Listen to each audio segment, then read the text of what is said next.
Edochie has finally spoken. Marriage is not by force and marriage is not a competition. I want you people to pay attention to this advice. She is speaking from experience. Like and share this video, and don't forget also to subscribe to our YouTube channel SJMN. Or yeah, watch the video and drop your opinion. What advice do you have for young people about marriage? Marriage is a beautiful thing because I'm a family-oriented person. Without marriage, there cannot be family.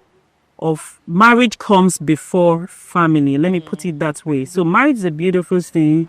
I see it as something that should not be compromised, and just basically love yourselves, respect yourselves. Marriage is all about sacrifices and, but while you're at it, don't get killed. What do you mean by that? You don't have to lose your life because you want to stay married. Give your best. Do all you can to make it right, because we're all coming from different backgrounds, different orientations, about life and all of that. So you should be able to tolerate. You should have some level of patience. You should be able to listen. You should be able to communicate. Don't assume. These are the things that I think lead to a lot of problems. Do you think also that if a man is in a marriage, if one person is growing faster and the other, that's career-wise, and the other person is slow with building themselves and career, do you think that can also affect a marriage? Well, for me, marriage is not about competition. So it doesn't matter who is in front. I think in this part of the world, this is when people believe that the man should actually be doing better than the woman in terms of career, because the woman has to stay at home and look after the children. And I believe some of these men are actually scared. They're really scared about their wives doing so well because they believe they may walk out of the marriage, they may they may not respect them and all. But it's not the case. It shouldn't be. Women are there to assist the men. They're like helpers. So if you have a wife who feels she can combine her work with the family, looking after the family, taking care of the husband and the children, why not? She has the capacity to do that. So if you have a wife who is ahead of you, who is doing better than you, it is for the benefit of the family. It is for the growth of the family. So they should come together, work together, communicate, talk, and move the family forward. It shouldn't be about competition. And it shouldn't be, do you also think that a lot of times, do you also think that women should also give up their life, career for the home front? Well, for me, it depends. I do not believe in that. What works for one family may not work for another family. If you have, let me use myself as an example. When I started having children, I wasn't really working. I was at home. I did some kind of small businesses, because I'm not the type that will stay idle. I always want to be productive.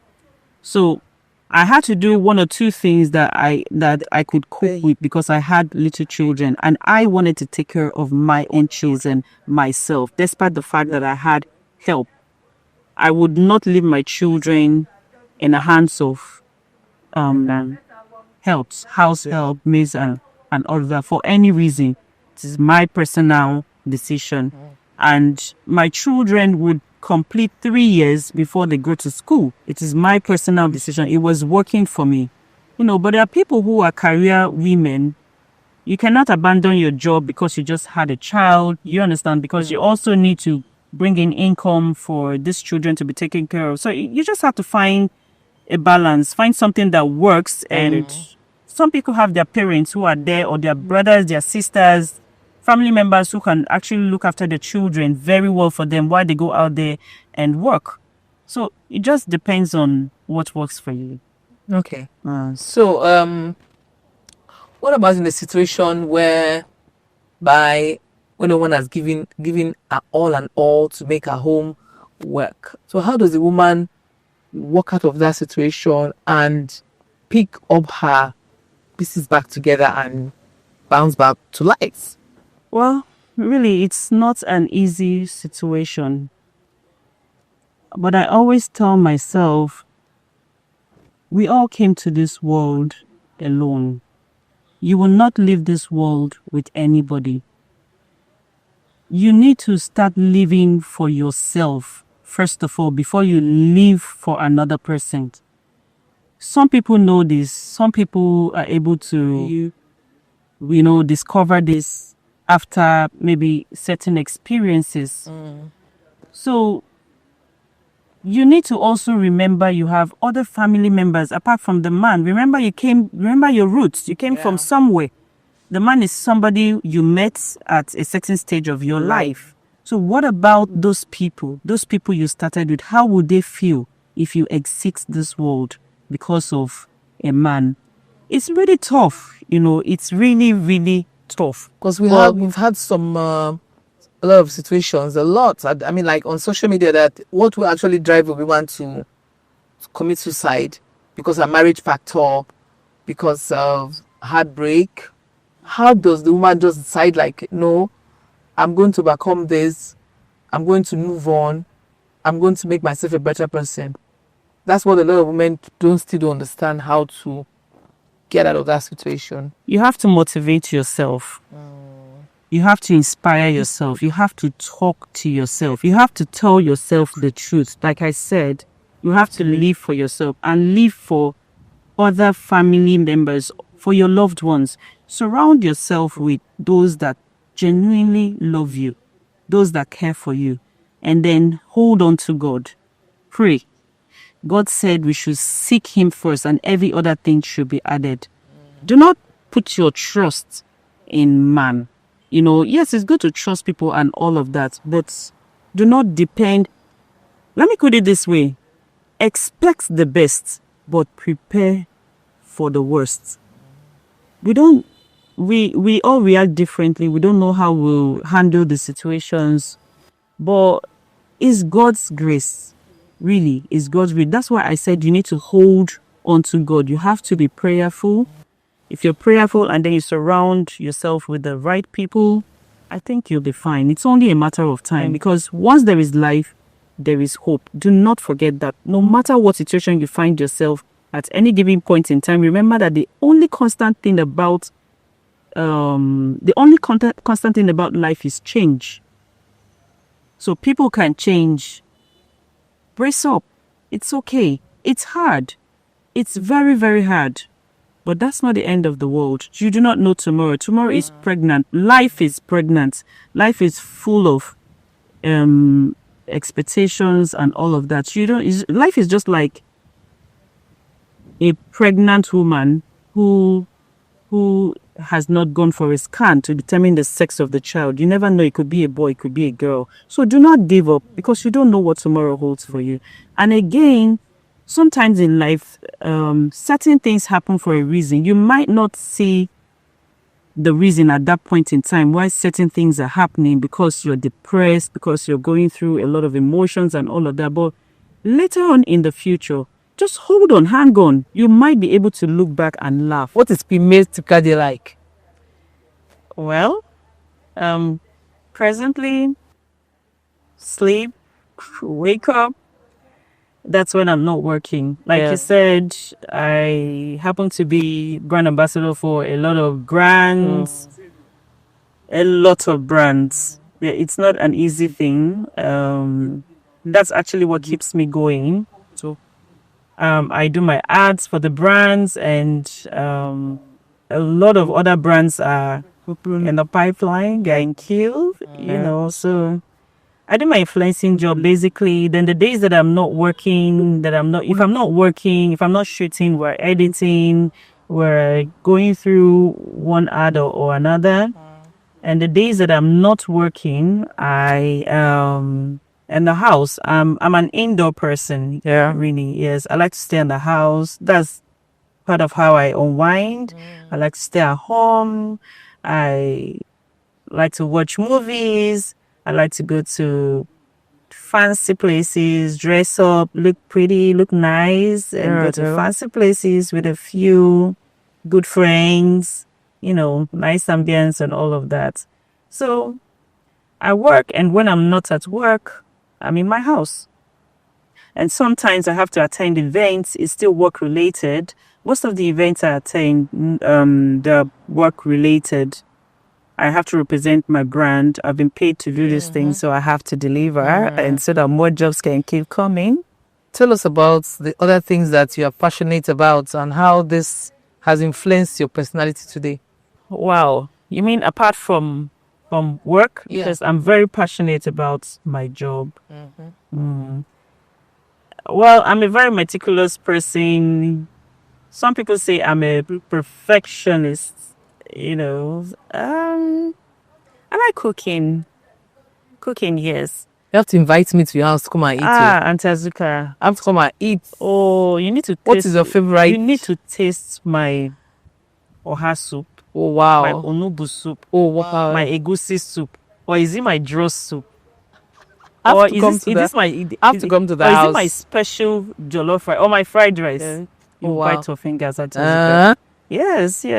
And when I'm cooking, like I said, I'm very, very meticulous. And when I'm cooking, I cook with a particular taste in mind. I'm very intentional about my dishes. I don't just cook. I don't just eat because I want to eat. No, because I need food to survive. No, there's a particular. So that means you love the kitchen. I do. Jesus, I do. There's so many things about you that I admire. Cause me, oh my goodness, when did I go to the kitchen to cook? Wow. A lot of things about you that I admire. I'm not blazing like they say in America. I'm not meat riding you, but a lot of things that I think, a lot of mannerism I think I wish was in me. I mean, I had it as a woman, but hey. No, I love cooking. Although because of my very busy schedule right now, it's hard to find me in the kitchen, but I still make a time to do that. I could make my meals in large quantity and then refrigerate, and then we keep microwaving and all of that. But I really love cooking. So what are the things you're looking forward in the next few years? In the next few years, my brand, the Queen May Brown, out there, a household name on the lips of everybody in Nigeria and diaspora. Okay. And not just my own products, but as brand influencer for a lot of companies, for more companies. I know my hands are full, but I can handle more. It is obvious you put your career on hold to build your home. Did you ever wish you did both the same time? Looking back, do you have any regrets? The way you handled everything. I had to look after my children. Family first. Yeah. I wanted my children to get to a certain age before I would be out there chasing money, working, or, but like I said, it is different for different people. It was okay for me at the time, but I was still making money somehow, one way or another in the house, because I do not like to be unproductive, and I always like to support. So I wanted my kids to be up to 3 years old so they could go to school. Then I would go to work. But like I said, I was still making money. Let me tell you something. While I was having my children, when they were growing up, I sold recharge cards in the house. I didn't have to go to the street. So when I see a lot of young people who say there's really nothing to do, or when you even advise them, I know a couple of people have advised you have this POS device and do this POS business. They look at me like, they're not interested in that. They just want you to dash them, to give them money that you work, your hard-earned money. You do all sorts of things. You don't consider them odd jobs. You just do them because you need to work and earn money. And they don't want to do those things that you do, but they want the money for free. So I sold recharge card, but I was... While still married? and having your kids. MTN, all of them, yes. But because I couldn't go to the road, I couldn't be on the street selling the recharge cards, I devised a means. There was something called VTU then. I was in Enugu, but I was selling recharge cards to people who were in Lagos. I was selling to people in Abuja. I would contact some companies, let me give you people airtime for this period of time, and then you pay me at the end of the month. I just had to find something, and it worked. It really, really helped at that time.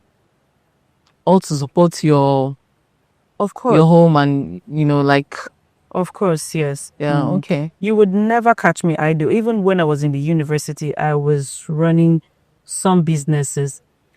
And I remember when I graduated from school, I had enough money to buy shares. I think then it was Zenith Bank shares. And it helped a lot. By the time I started my family, the shares matured into something that was very meaningful. How do you relax when you're not busy? Okay, this work is not easy. Influencing job, let me tell you, before I used to look at it like one fancy job, very easy to do. All you need to do is sit and look pretty and just talk in front of the camera. And Azuka, it's not like that too. Oh boy, this job you can be on set like a whole day shooting. We shoot like 2 a.m. Wow. What are we shooting? It's not a movie. We're shooting commercials. Okay. It's a serious job. It's a serious job. And then these brand owners are calling. They want their ads today. They want it by 5 o'clock. They want, so there's a lot of pressure. And then you have to keep coming up with content. Most of the ads, all the ads I do, they are my own ideas. I don't even know how they go. Sometimes I'm clueless, like want to shoot, no clue. But by the time the camera is right there, off I go. Yeah. So will you do you hope to be married in the nearest future? Wow. That's $1 trillion question.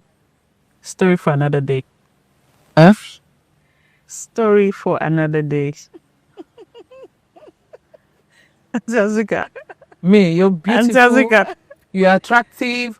You don't even look like a mother of even 1-year-old child. Really? Yeah. Thank you. You don't.